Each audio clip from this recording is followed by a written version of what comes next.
A equipe de transição do novo governo tem amanhã um compromisso, uma reunião com o relator do orçamento do ano que vem, o senador Marcelo Castro, do MDB.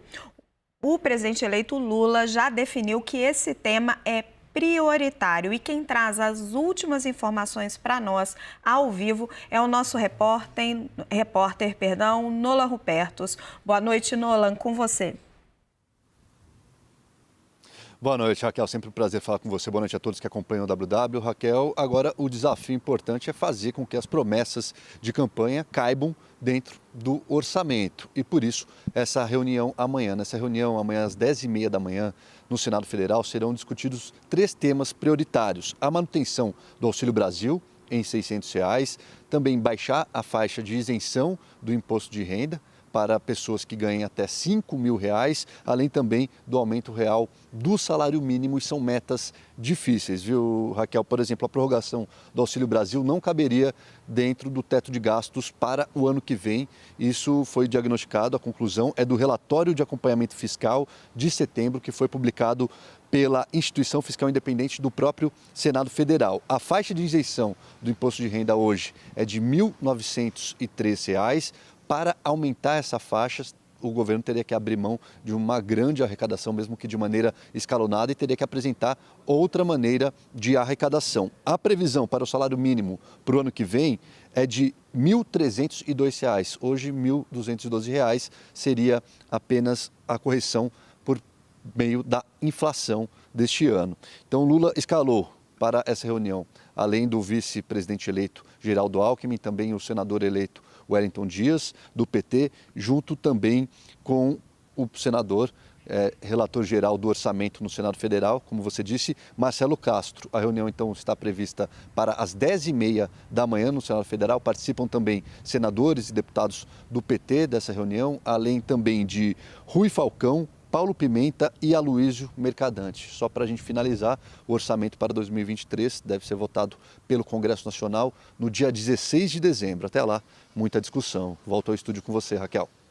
Pouco tempo para tanta discussão, Nolan. Uma boa noite para você aí em Brasília. Eu vim aqui para perto do telão e vou pedir licença para o Caio rapidinho, porque o Nolan citou uma série de gastos extras que vão ser tema na reunião de amanhã entre o Alckmin e o senador Marcelo Castro, relator do orçamento. Então, eu trouxe aqui para vocês algumas estimativas para a gente conseguir entender o tamanho da fatura. Os bancos e as consultorias já estão fazendo essas contas. A manutenção do Auxílio Brasil em R$ 600 vai custar pelo menos 50 bilhões de reais a mais do que está previsto no orçamento enviado ao Congresso.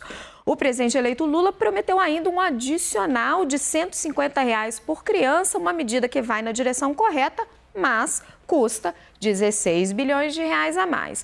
Um aumento acima da inflação do salário mínimo, dependendo do percentual, mais ou menos outros 7 a 8 bilhões. Para reajustar salário de servidor público, mais pelo menos 15 bilhões. O programa Desenrola Brasil, que o Lula falou tanto na campanha eleitoral de renegociação de dívidas, não sai por menos de 18 bilhões. Recompor o Farmácia Popular, outras despesas de saúde, 10 bilhões. E eu ainda coloquei aqui mais um pouquinho, mais 10 bilhões de reais de obras de infraestrutura. Tudo isso aqui somado, gente, supera os 100 bilhões e alguns parlamentares no Congresso chegam a falar em 180 bilhões de reais de licença para gastar em 2023. E o que poderia ser feito para compensar um pouco deste rombo? Algumas ideias. Acabar com a desoneração dos combustíveis, que foi feita em período pré-eleitoral.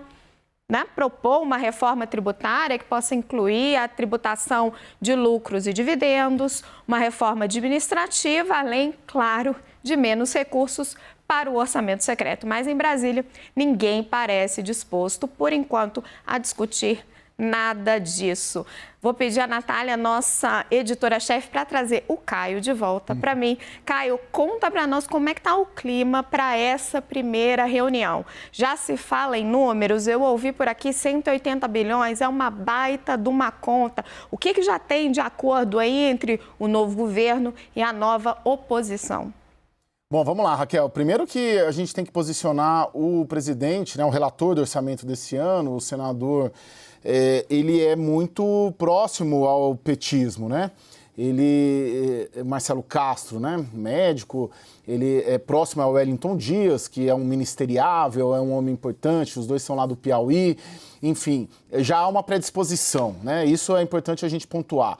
Segundo ponto, eu aposto muito, penso que toda essa negociação que você colocou, esses itens que você colocou, essa reunião de amanhã de manhã do relator do orçamento com o novo governo, né, os representantes do novo governo, ela está tudo intrincado com a formação do governo, com a forma como a transição se dará, com a eleição da sucessão da mesa, como esse sistema político todo vai se acomodando. A gente não podemos observar a negociação do orçamento, das promessas de campanha do Lula tentarem ter um espaço no orçamento do ano que vem, sem linkar com esses outros episódios que estarão acontecendo em novembro, em dezembro e em janeiro. Né? Amanhã à tarde tem a reunião da transição no Palácio do Planalto. Gleisi Hoffmann, Aloysio Mercadante, junto com o Ciro Nogueira e o Geraldo Alckmin. Isso também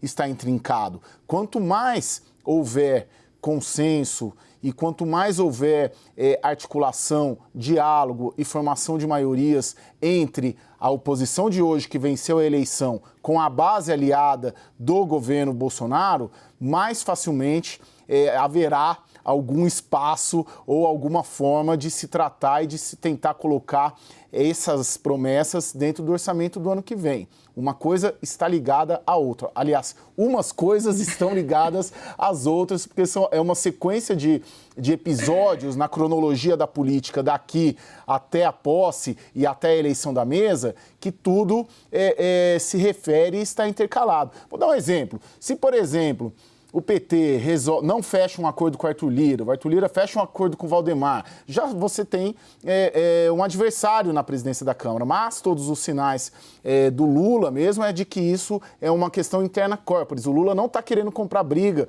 com a Câmara, isso já não deixa de ser um gesto. Agora tem que ver como que vai ser toda essa engenharia política de todos esses episódios que eu te falei. Caio, o que você está dizendo de uma maneira bem elegante, se eu te conheço bem, eu te conheço bem, é que a barganha pela presidência da Câmara e do Senado está ligada com o que o Lula pode conseguir aí de dinheiro para cumprir as suas promessas, né? E a montagem do governo também, né? Porque se ele consegue, como pretende ali, montar uma base com 250, 300 deputados, se passa um pouco, se ele traz o Kassab, o PSD, traz o MDB, traz a União Brasil, né? De certa maneira consegue apoios pontuais nos outros partidos. Isso tudo facilita o jogo para a grande proposta, que é tentar apresentar uma PEC com uma licença para gastar, que pode ser de 150 bi, 200 bi, e depois negocia uma âncora fiscal. A política e a economia, né?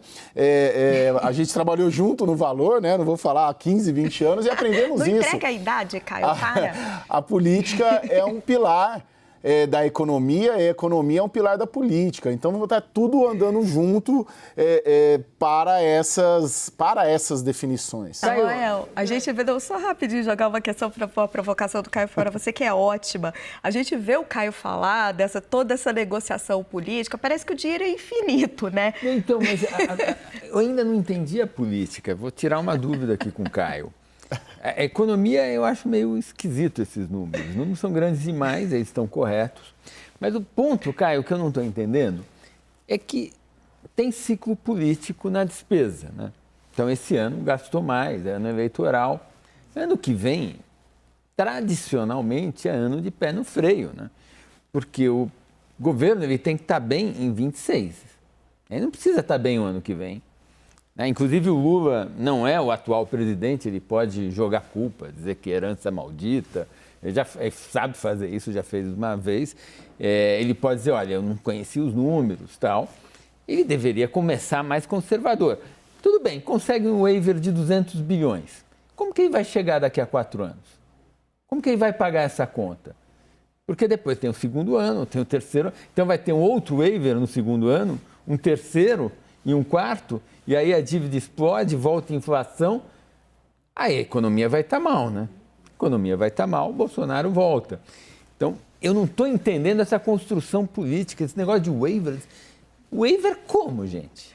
Caio, eu vou deixar essa para Aí, você. como que faz? Na tua mão aí, ó. Não, Samuel, o que a gente ouve ali, o debate dentro da campanha do Lula, ainda enquanto campanha, e hoje, né? Que hoje Lula tirou esses dias na Bahia, então esse debate está um pouco suspenso ainda. Acho que a semana que vem que deslancha, passa a deslanchar a transição, a formação de equipes e por aí vai.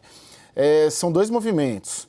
Um do waiver, sim, porque há uma avaliação de que é preciso cumprir promessas e resgatar a urgência imediata deste governo, sinalizada no discurso da vitória do Lula, o discurso lido, de que é preciso remediar a situação social do país. Né? Ele falou bastante de fome, o combate à fome vai ser a prioridade, e tem uma avaliação no petismo de que essas medidas, ou pelo menos parte delas, ajudam a remediar de imediato. Então, apresenta uma PEC para tentar encaixar pelo menos parte dessas medidas sociais. Vamos lá. E aí, o segundo debate. O que substitui o teto de gastos? Qual vai ser a nova âncora fiscal? Então, você apresenta a nova âncora junto já com essa PEC? Menos provável, demandaria já neste ano.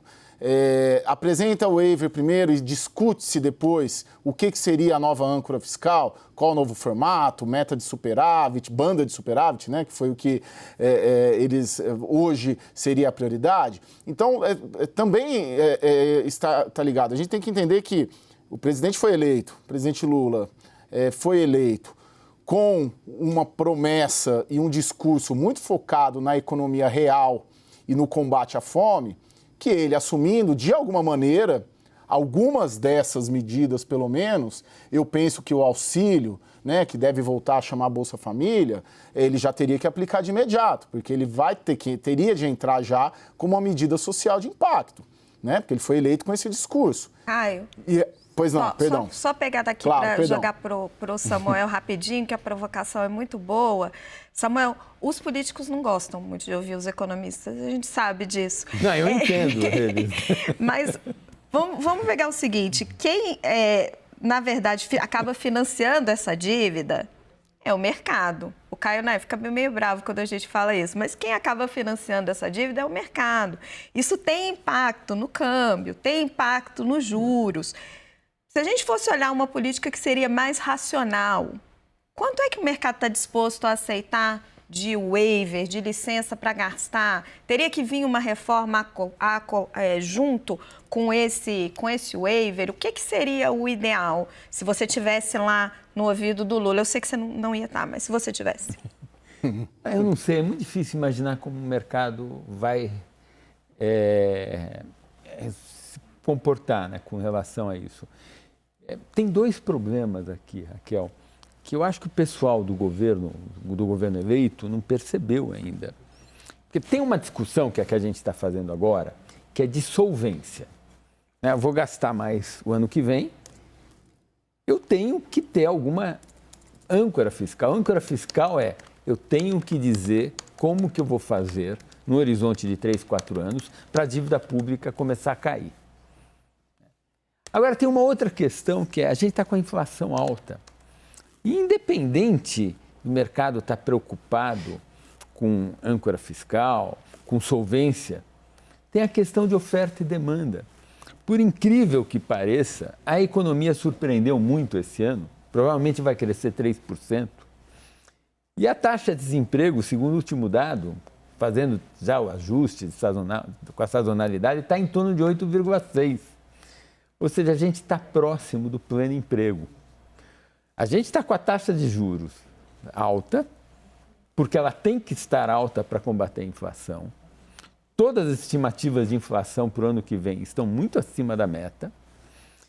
E eu vou colocar mais demanda na economia, o que vai fazer com que o Banco Central tenha que ou subir juros ou manter esse juro muito alto mais tempo, o que só complica o problema da solvência. Então, eu tenho dificuldade de entender toda essa necessidade. Parece que o país está um país com desemprego altíssimo e as pessoas sem nenhuma condição de viver. Não é verdade. Talvez um ano atrás fosse a situação, mas o desemprego caiu pesadamente e os preços estão caindo. E a gente vai ter um alívio na inflação de alimentos no ano que vem. E, por outro lado, mesmo sem os R$200, se nós considerarmos só os R$400, não os R$600 do Auxílio Brasil, esse já é um programa que é o dobro do que o Bolsa Família, o dobro como proporção do PIB. Ou seja, a gente já no ano passado gastava com um programa de auxílio à pobreza que era o dobro do que nós gastávamos nos 20 anos anteriores. Ora, é meio estranho que gastando o dobro a gente não consiga fazer melhor do que nós fazíamos há 10 anos atrás. Então, tem claramente no Auxílio Brasil sinais de baixa eficiência e de desperdício imensos.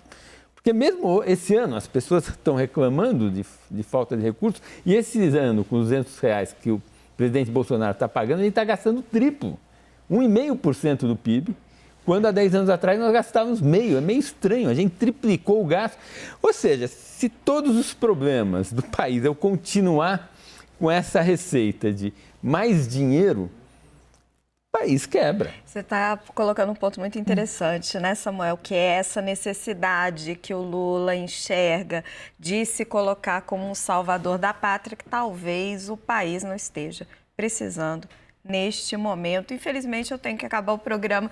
Samuel Pessoa, muito obrigada pela sua participação aqui no WW. Caio Junqueira, meu parceiro, até amanhã. Boa noite para você aí em Brasília.